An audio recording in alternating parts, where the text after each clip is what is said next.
Show. And welcome into Judds Hockey Show. As always, Zulgad and Declan Goff, co-host, executive producer, doing all of the tough work while I just sit here and blabber. It's absurd. It's not absurd, totally. I mean, it's pretty common in the business. Yeah. I'm trying to think of, who's the one center that can play all four lines. Well, on a Wild team, that's not saying a whole lot now that I'm thinking about it. I don't want to say I'm Ryan Hartman because I still think that's selling myself short, but the work ethic is there. Work ethic is there. I'm not a Selke finalist. I'm definitely not a defensive first center. You might be Eriksson Ek. I could be. I could be a pest. I can be. Because you work hard and you're a pain in the ass. You know what? I rescind. Yes, I am more of a Joel Eriksson Ek. And you're pretty. Guy. I mean, you're good at it. So yeah, people know that. Yeah, I get underneath their skins. Yep. They want me to elevate to next roles. Yeah, it's a whole thing. Yeah, Absolutely. But then you get moved up too high, and then it's not going to work. Like if you went to ESPN National, it would fall apart because you're not a top line. Quickly. You're not a top line producer. I mean, you are a great second, third line guy. Yeah. All right. So on Saturday, we did a reaction, if you have not tuned into it or heard it yet, a reaction to the news that Kevin Weeks floated out late last week. Kirill Kaprizov, contract negotiations stalled with the Wild at this point in time. What could he do? What are the possibilities? And as we discussed that topic on Saturday, Declan Goff, we also hit on Jack Eichel's availability with the Buffalo Sabres. It sounds like Eichel's going to be traded here very soon. The Wild's name is certainly prominent in discussions, at least in the rumor mill. We don't know how it's going to play out. But the one thing that we did not hit on in that episode then was, okay, the Kaprizov thing is in one bin. The Eichel thing to me, which by the way, I don't think is going to happen here, but I mean, that's a guy who's going to have a neck procedure done, but it's considered one of the elite players in the game. So the price tag might be too high. So Declan Goff went online and started to do some serious digging and insiding of centers where the Wild desperately needs help still. Yeah. Who might be available in the coming months now behind Eichel. So we addressed Eichel, talked about what the price tag would be there. It would be very high, probably too high for a team that needs to keep some depth with the Wild. So where did you land as far as the next tier of potential available centers who Bill Guerin in the next few weeks and months can pursue? So here's what I did. Number one, we are the, forerunners of reckless speculation. So I understand that a lot of people are going to hear some of these ideas and then immediately dismiss them and then crap on me for suggesting them. That's fine. Reckless speculation. Number one, thank you for listening. So you clearly sought out the podcast. Go ahead and crap on us too. That's fine. Yeah, no, you want fine. people, Declan, the key to life is people that don't like you. People that like you, that's awesome, and we appreciate that. But to the haters out there, I love you. Yeah. You're some of my favorite people. So some of these, and maybe you can make a case. I think there's one here that actually is very obtainable, and the other three are maybe pipe dreams. But at the same time, they're fun. It's a fun discussion. If Jack Eichel's going to cost the farm, some of these guys still aren't going to come cheap necessarily. It's fun to come up with possible trade ideas. So let's start with this one. Let's start with Jack Eichel's teammate, Sam Reinhart, who is also someone who definitely probably could be moved. Buffalo is going to blow it up, man. They have the number one overall pick. Jack Eichel is good as gone. Maybe they keep Reinhart around because if they're going to ship out Eichel, they still want some offense there. But Sam Reinhart, is still a pretty damn good player. He had a big season last year. Corsi-wise, he's a possession monster. He shoots the puck a ton. He's on, I believe he's becoming an RFA if I pull up his deal. So he's going to have a payday coming. 25. Most likely in at the very least at the $5 million per a season, I would assume. That's what he made last year, and so he's probably looking something at more at 6 or 7. And yeah, coming off a career year, he made 3.5 made some decent money last year. Made 5.2. So he's going to cash in. That's probably still going to cost a first-round pick. That's going to cost a big prospect like Matthew Boldy.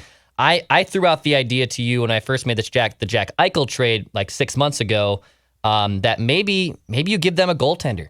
Maybe you do end up giving them Capo with that first-round pick. Hey, here's a goalie. Here's is it going to work for you? We don't know yet, but there's some stability there. Goalies can steal you games. There could be something there with Sam Reinhart. So that's one to keep an eye on. I do think it's one to keep an eye on. I think the question there, too, is if I'm not mistaken, Buffalo used him a lot at wing, and the Wild would obviously transition him to center, and there is some concern about how he would do playing that position full-time in the pros. I don't know. But the Reinhart one seems to me to be far more realistic than Eichel as far as the trade. So if internally you decided that he could play, for instance, with Kaprizov, and ultimately if Kaprizov gets what he wants term-wise and cash-wise, he's coming back. But I don't think we can completely dismiss the fact that this guy was forced to play with, as we talked about on Saturday Decks, Hartman and Rask, right? Right. Like he's it's not fair. Well, and I don't think he's going to sit down and be like, "Oh, I don't care who I play with." Yes, the contract's the most important thing, but he's going to want to play with a center that, in his mind, gives him a chance. And Reinhart, if they deem can be the guy, I do think is eminently obtainable. He then has to be signed long term. He won't be cheap. But I think that one's much more realistic as far as a trade with Buffalo than Jack Eichel. Yep. I'll give you this one, and I don't think this is realistic, but it's fun, and it would be something I would definitely do. There's some hurdles because he has a 3-team, not no trade clause, but a 3-team trade clause, which means I believe he can only be traded, to these 3 teams. But this team is also at a crossroads with where they're heading in the long-term future. Thomas Hertl in San Jose. So San Jose has some unmovable contracts, and Hertl is obviously one of them too. But he's a center. He's 27 years old.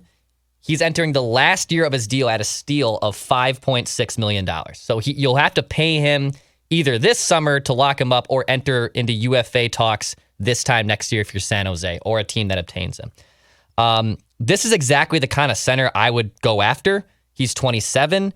He scores a ton. The Sharks, I think, are going to be hitting a reset button here soon. I don't see them solving their goaltending woes. Burns and Karlsson clearly, unless they swallow hard on money or just accept the fact that they're not going to be the players they are. They can't really. Those contracts are almost immovable, in my opinion. You have to at least listen to an idea of Thomas Hertl and go to him too and say, "Look, man, yeah, you've been San Jose all your life. I know you've said you wanted to stay here." But we have an offer here. You can go to Minnesota. You can play with Kirill Kaprizov. Now, for the Wild side, you're going to have to give up, a first-round pick, probably 2. Again, probably a top prospect in Matthew Boldy to make this happen. Yep. I don't think you have to give up both first-round picks in this year's draft, But Hertl interests me. I think it's a 2% less chance of happening, by the way. Just because the no-movement clause, they'd have to be most likely blown away by an offer, but I've always been a fan of him, Yep. and I think it's a fun idea. I think it's a real fun idea. So would this be Boldy or Rossi, your first round, one of your 2 first-round picks I would say summer and something else, or could you do Boldy, the first-round pick, and get Hertl? My guess is they'd want a little bit more, but that's a total guess. I would say a first-round pick and Rossi or Boldy would have to, that's your starting point. That's totally your starting point. He's a good player, and I'm with you. The Sharks are a mess. They're a mess. They've got bad contracts. Karlsson is just old now. That contract was terrible. They need a reset that's going to take a couple of years for sure. So yeah, if they could get Boldy, and to be clear here, I am not high on trading Boldy at all, but I think that's the price of poker to some degree as well.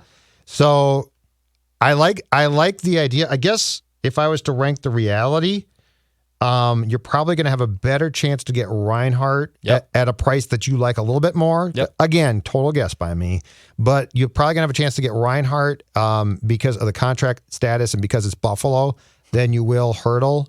But yeah, both those names are attractive. And again, with Reinhart, it comes back to one thing: do your people think he can play center successfully on a number 1 line? All right, so this next one, these next 2, are teammates in Philadelphia, and they're interesting. The Flyers, I think, are going to shake things up. Chuck Fletcher has set down the record. He has a history of shaking things up, by the way. He's not afraid to trade people. The Flyers were the worst defensive team in the league last year. Kata Hot might end up being all right, but they clearly need blue line help in front of him, I think, before I would blow up the panic button on Kata Hot. Their defense was terrible. Here's this trade. And I think Wild fans would say, hell no. Hell no, hell no, hell no. Why would you do this trade? Okay. But I think it's intriguing to me. This is a straight up 1-for-1 trade. Sean Cortier for Matt Dumba. So Cortier is entering the last year of his deal at $4.3 million going into next season. He's been a damn good center. Now, he'll be 29, but he has scored 30 goals before. He's a good 50 to 60 point guy. He would automatically be the best center on this team. When I say trade Matt Dumba, who makes $6 million, by the way, for 2 more seasons, his value isn't as high, I think, as we perceive it to be. So if the Wild get a second or third round pick to like make it look a little sweeter on the back end, all right, I get it. But this saves you cap room. It doesn't put you in a position to be locked into a new center. Like Sean Cortier could come in, and maybe if it's underwhelming or maybe it's not the player you want to lock up because he's going to be in his 30s, then you can move on. You have a ton of cap space available. So I'm doing this trade to create cap space and to see if Sean Cortier could be a short-term fix. And I do think it's really intriguing. He's a true center. He's someone I think who's a Selke finalist. I mean, you'd have 2 Selke centers on your team in Joel Eriksson and Sean Cortier. I think this is a really intriguing one. I think it's the most obtainable player to also get that doesn't cost you significant draft picks or significant prospects.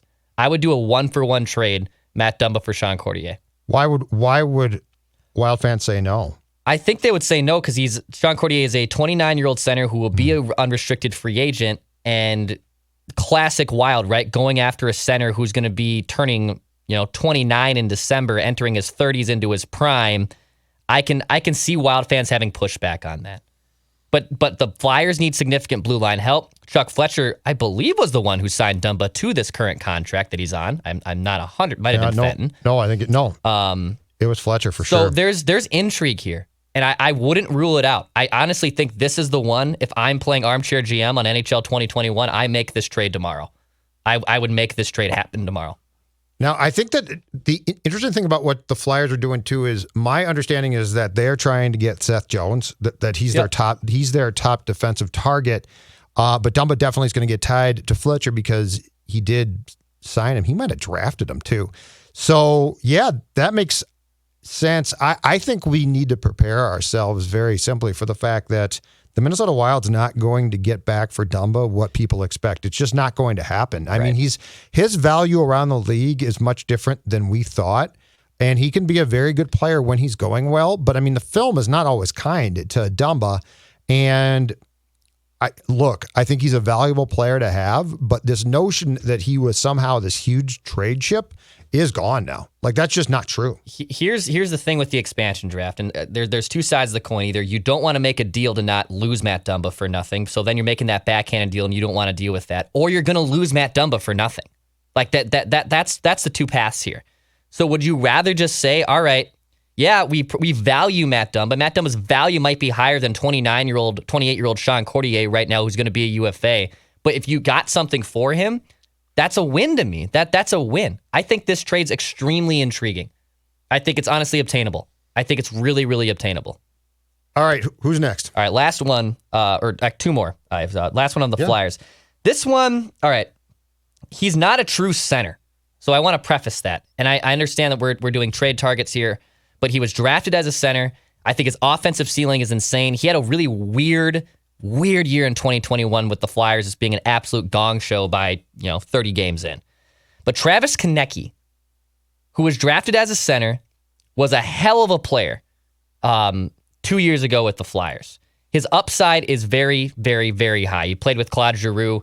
I would be curious if Bill Guerin sees him more as a center. Now, this is a pipe dream. I'm manifesting that he can be a center. I understand that he has spent more time at the wing, right? But he has experience like Reinhart being a center. Yep. To you, I don't like to use this example, but I'm gonna throw it out in there anyway. They thought Marcus Johansen could still be a center, right? Yes. He transitioned to wing, and then in general, Marcus Johansen, in my opinion, was an absolute disaster. And Travis Konecny already is a better player by far than Johansen. But that one's intriguing me too because he's under a pretty affordable deal at 5.5 per.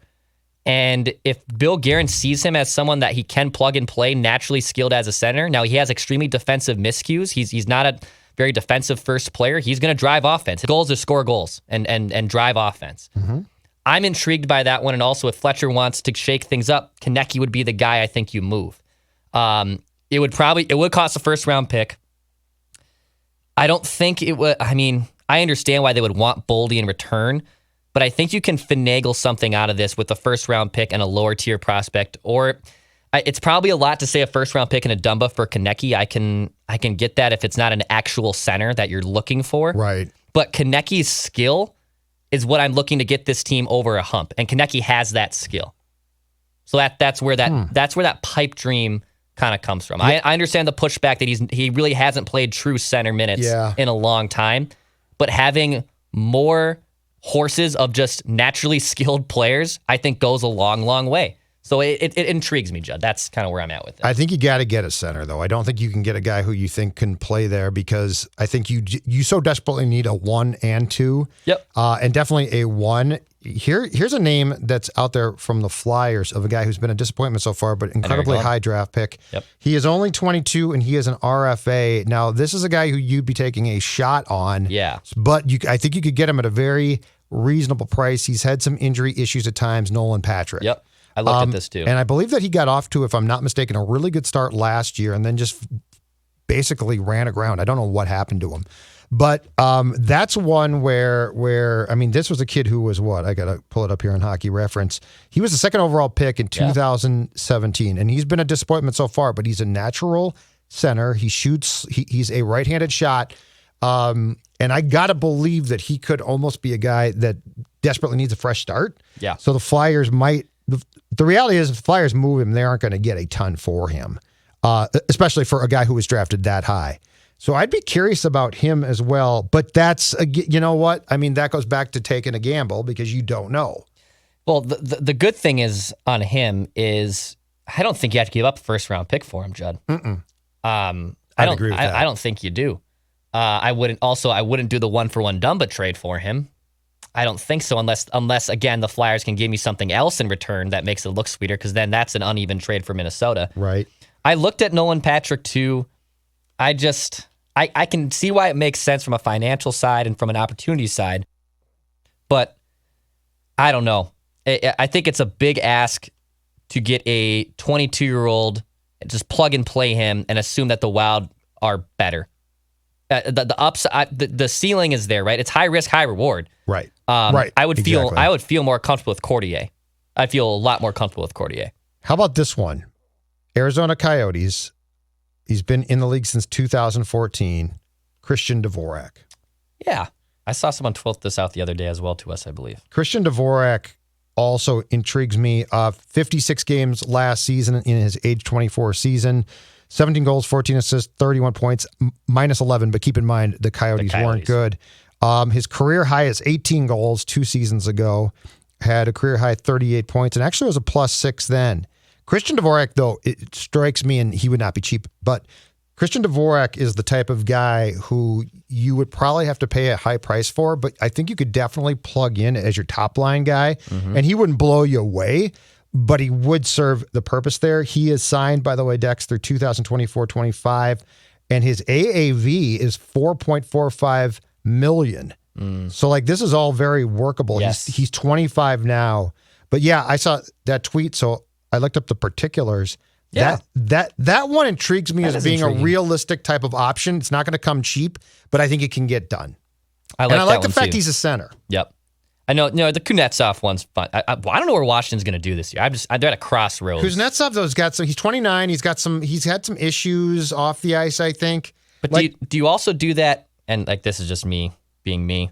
Do you get that as another Russian guy in there with Kirill? Like, I can see that working. Right, but if he's had problems off the ice, and let's just say that he likes to do things I don't want Kirill doing, do I want him with Kirill? Absolutely not. He has, according to Cap Friendly, a modified no trade clause. I don't know how far that goes. He's signed through 2024-25. He's 29.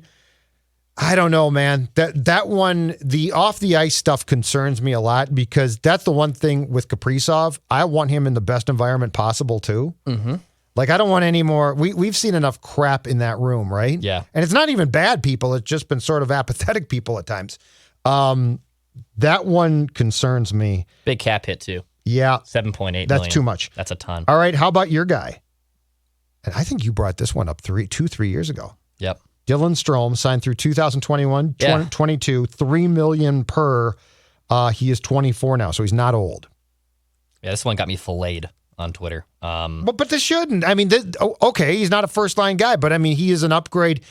He's on your depth chart right around Ek. Like, this team needs centers. Yes. Like, we need to stop thinking, just go get the ace guy. That'd be nice. One, they're really hard to get. Yeah. And two, like, the reality of Marco Rossi is this, Dex. He's basically not played in a year. Yeah. Like, I know he played in the World Juniors and fought through it with COVID and then, unfortunately, a heart ailment as well, and now he's fine.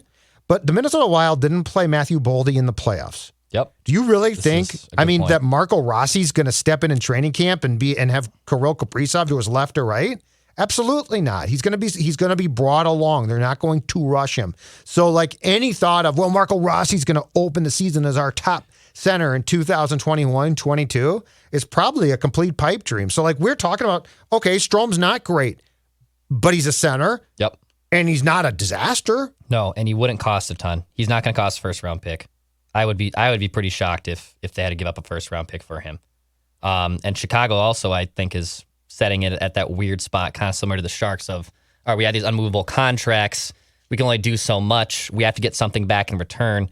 He did, for the last 2 seasons, he spent the most of his time with Patrick Kane. And that is a good player to be playing with. So he's used to playing with skilled players. And who plays a little bit like Patrick Kane? Kirill Kaprizov. So bingo. Strom is someone that I've always kind of liked there. There's a ceiling there that I think could be unlocked. Again, I don't think it costs a ton. Why'd you get filleted for that? I think the return. I think I suggested like a first and Dumbo, okay. I think at the time. And I think even I brought up to Puck Daddy. Greg Wyshynski was on with us and he said, hell no, I would never do that trade.